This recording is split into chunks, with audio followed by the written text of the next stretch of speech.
కవితా శీర్షిక విముక్త. రచన స్రవంతి జాదవ్. కవితా పఠనం పొత్తూరి సీతారామరాజు, కాకినాడ. ఇదిగో ఇలా చూడు, నా వైపు చూడు.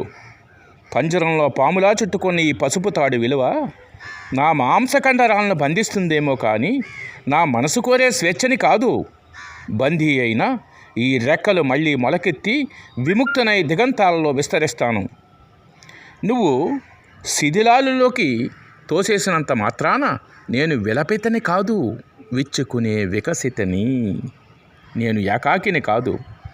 అడవిలో ఆదిమకాలం నాటి అమ్మనిరా. నువ్వు కుటిల మాటలతో కాల్చినంత మాత్రాన నేను కొలటని కాదు.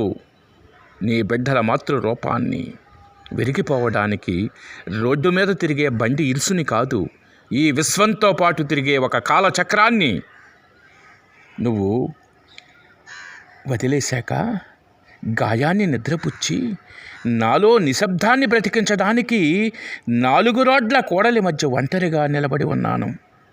అడవి దారిలో ముళ్ళు ఏరాలంటే ముందు అడవిని గెలవాలి. అడవి ఆకుపచ్చని దృశ్యం, ఆడది నీటి రంగు దేహం. రుచి తెలియాలంటే నడుస్తున్న నదిలోకి దూకాలి.